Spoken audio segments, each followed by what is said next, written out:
44. I am Masiga Shegusembatia, and Noah here is Bill Clinton to bring you this afternoon's news in brief live from Channel 44 studios. Yes, the very first local news we have for you this afternoon. Government proposes 8 million salary for district local chairpersons.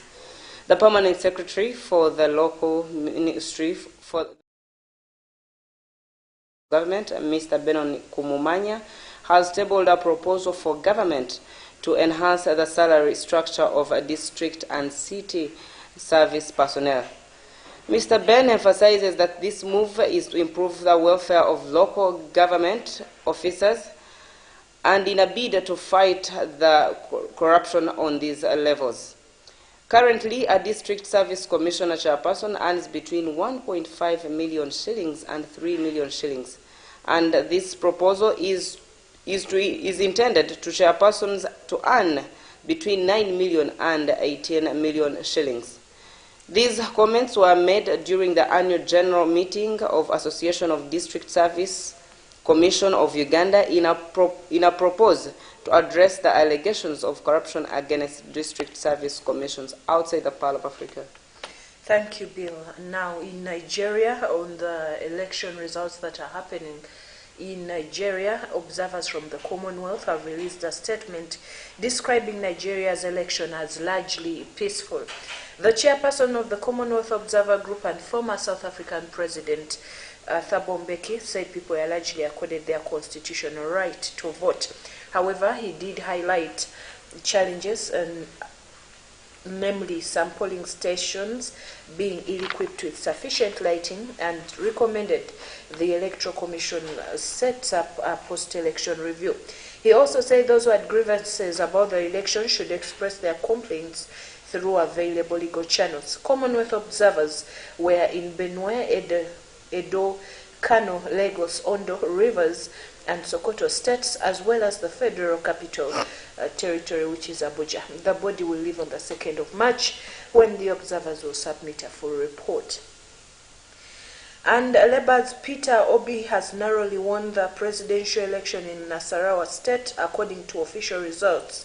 Mr. Obi got 191,361 votes, while the ruling party's Bola Tinubu got 172,922 votes. Opposition candidate Atiku Abubakar got 147,093 votes. That's what is happening in Nigeria. And over to the United Kingdom, Prime Minister Rishi Sunak has hailed his deal on post-Brexit trading arrangements for North Ireland as a decisive breakthrough. Many Conservative members of Parliament, including those who supported Brexit, gave their backing to the agreement. And the DUP, whose support will be key to restoring power sharing in Northern Ireland, said there had been significant progress. The party warned that key issues of concern remain, and the DUP leader, Sir Jeffrey Donaldson, said his party would now study the legal text before reaching a decision on whether to support the deal. In Europe, the situation in the city of Bakhmut on the eastern front line is becoming more and more difficult, according to Ukraine's President Volodymyr Zelensky. Russian forces have been trying to take the city for over 6 months. The Ukrainian leader's remarks came as the U.S. Treasury Janet Yellen warned China against arming Russia during a visit to Kyiv yesterday. Some of the fiercest fighting to take place since Russia invaded Ukraine just over a year ago has taken place in Bakhmut in Ukraine's Donetsk region, part of which is under the control of Russia and its separatist allies. In the Middle East, an Israeli American has been shot and killed in the occupied West Bank as retaliatory unrest intensifies. The man was killed in an attack on vehicles on a highway near the city of Jericho. The shooting happened after Israeli settlers attacked Palestinian villages in the West Bank on Sunday night, with dozens of cars and houses burned. That attack came after 2 settlers from a nearby village were shot dead by a Palestinian on Sunday. A new coast-to-coast winter storm is forecast to pummel parts of California, according to the to the press, and that will go the Midwest and the U.S. Northeast this week.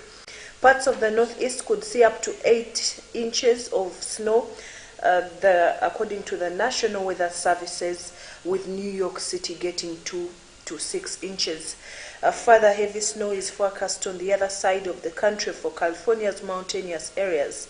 It comes as 12 people were injured by tornadoes in Oklahoma. Winter storm warnings are in effect for all of Connecticut and Rhode Island. New York City and Boston are under winter weather advisories.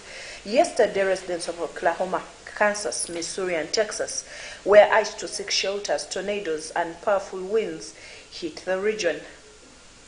Still in the United States, the FBI has arrested a man to have taken part in the 6th of January 2021 Capitol riot while wearing an unlikely mask known as an enormous panda head.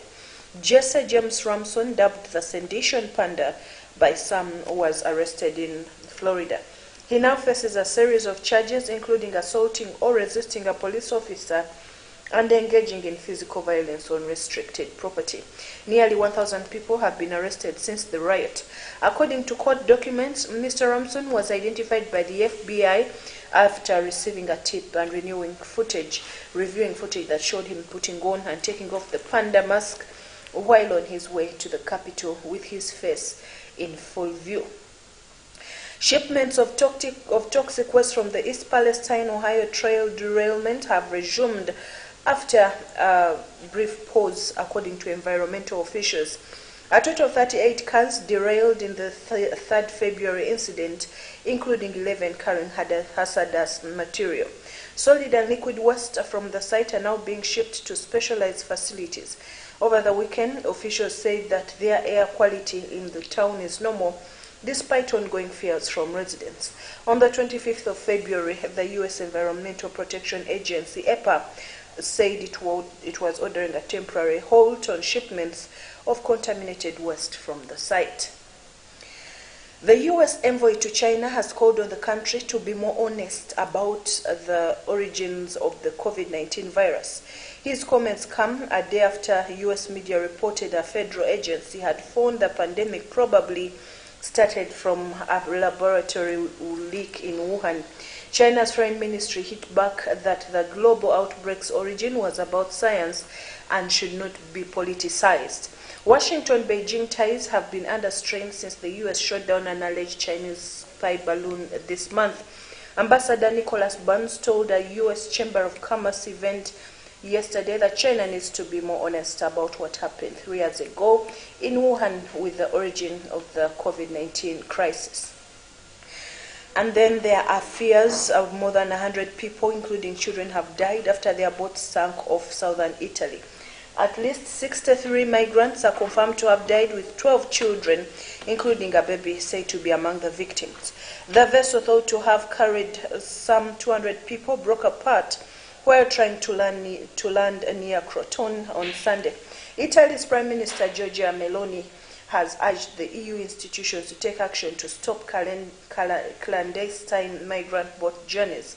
On board the boat, which had set out from Turkey a few days earlier, were said to be people from Afghanistan, Pakistan, Somalia, Syria, Iraq, and Iran.